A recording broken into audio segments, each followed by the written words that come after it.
लेकिन सेठी जी अब तो खुद आप भी पानी में उतर आए सर, या पानी ये कहिए कि आप तक पहुंच गया है। क्या मतलब राजनीति के चक्कर में दिल्ली को डुबो दिया है? देखिए, हम जिस विषय के ऊपर बात कर रहे हैं बहुत सेंसिटिव विषय है और इसके ऊपर राजनीति नहीं होनी चाहिए। कम से कम ये जितनी भी राजनीतिक पार्टियां सबकी कलेक्टिव जिम्मेवारी है। मोदी जी देश के प्रधानमंत्री हैं, उन्होंने कहा जहां झुग्गी वही मकान, लेकिन ये मजाक बन गया। 2024 आ गया, गरीब आदमी के बारे में कोई सर कब तक सिर्फ दूसरों पर ही नहीं, मैं सुन रही हूँ सर, लेकिन दिल्ली की जनता भी ये पूछ रही है सर, कोविड से लेकर अब तक हमेशा दूसरों पर ही ठीक नहीं। मैं सब बातों पे आ रहा हूँ। मैं ये कहना चाहता हूँ कि आम आदमी पार्टी को अभी सत्ता में आए हुए एमसीडी में आए 4-6 महीने हुए हैं। उससे पहले 15 साल बीजेपी थी, उससे पहले कांग्रेस पार्टी थी। इन इश्यूज के ऊपर जहां एक आम आदमी की जान जाती है, उसका घर पानी में बिक जाता है, इसके ऊपर इलेक्शन कमीशन को और चीफ जस्टिस ऑफ इंडिया को संज्ञान लेना चाहिए। और ऐसी पार्टियों को जब डिजास्टर मैनेजमेंट की रिपोर्ट आती है उसको पूरा नहीं किया गया, एफआईआर दर्ज होनी चाहिए भारतीय जनता पार्टी पे और कांग्रेस पार्टी पे। उन्होंने 15 साल क्या करा, इन लोगों के लिए क्या करा?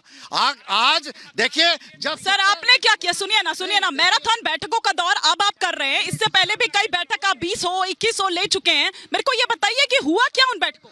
जिन लोगों ने ये खड्डा खोदा, ये खाई खोदी, गरीब आदमी के बारे में सोचा नहीं जब सत्ता में थे। अभी तो ये पार्टी सत्ता में ही है। जब कोई ऐसा प्राकृतिक आपदा आती है तब उसका मैनेजमेंट नहीं होता, वो एडवांस में होता है। 15 साल एमसीडी में भारतीय जनता पार्टी रही, उससे पहले कांग्रेस पार्टी रही, उन्होंने क्या करा? ये बड़ा विषय नहीं, बड़ी अजीब सी बात है। निगत से मैं पहले एक रिएक्शन यहाँ पर लूंगी। निगत, क्या मतलब सिर्फ एक राजनीति के चक्कर में देश की राजधानी डूब रही है, डूब चुकी है? बल्कि नहीं, आपका सवाल ही गलत है। परमिंदर जी ने बताया ही नहीं। दिल्ली के मुख्यमंत्री ने इतना काम करा है दिल्ली की जनता के लिए, उसके बावजूद आपके पास बताने के लिए नहीं कि क्या करा है। मैं बताती हूँ ना, दिल्ली के मुख्यमंत्री ने इस प्रकार का जो बाढ़ आई है उसके आने के बाद क्या करा है? अरे ट्वीट करा है ना, माननीय गृह मंत्री को चिट्ठी भी तो लिखी है, कितनी मेहनत लगती है उसमें।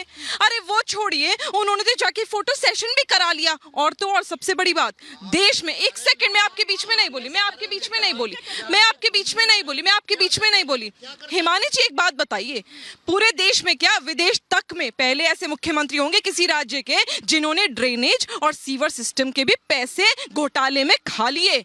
आप बताइए हमें कहाँ खड़ा कर दिया? सब छोड़िए, आप बात करते थे सीवेज और ड्रेनेज सिस्टम को बेहतर करने की। आपके पीडब्ल्यूडी के डिपार्टमेंट से अंडरग्राउंड पाइपिंग का लेआउट क्यों मिसिंग है, ये आतिशी बता दे। और ये तो मैं कहूंगी, कहते हैं ना कि यूनिवर्स जवाब दे देता, उन्हें जवाब दे दिया, उनका खुद का घर तक डूब गया, उसके बाद भी चिंता नहीं है। 5 दिन बाद आपको याद आ रहा है दिल्ली के मुख्यमंत्री को कि बाहर आके फोटो सेशन कराइए। मैं यहाँ से आ रही हूँ, मेरे जाने के बाद हिमानी जी एक बार स्टोरी वहां करिएगा जहां पर झुग्गी है, वहां पर आप देखिए ना, ये घर मैं कल 10 सेकंड दीजिए, वहां पर जितने लोग यहाँ से गए हैं, वहां पर जो मजबूरी में सड़क पर रह रहे हैं, वहां पर भारतीय जनता पार्टी का कार्यकर्ता अभी भी खाना खिला रहा है। मैं लाइव टीवी पर बोल रही हूँ, चलिए आम आदमी पार्टी के मुख्यमंत्री कहाँ है? और जहां भाजपा का कार्यकर्ता जाकर सेवा कर रहा है, भोजन दे रहा है, वहां क्यों आम आदमी पार्टी के कार्यकर्ता उन्हें आकर हड़का रहे हैं और मारपीट कर? क्या ऐसा भी हो रहा है सेठी जी? नहीं, देखिए, ये आरोप प्रत्यारोप की राजनीति करते रहे हैं।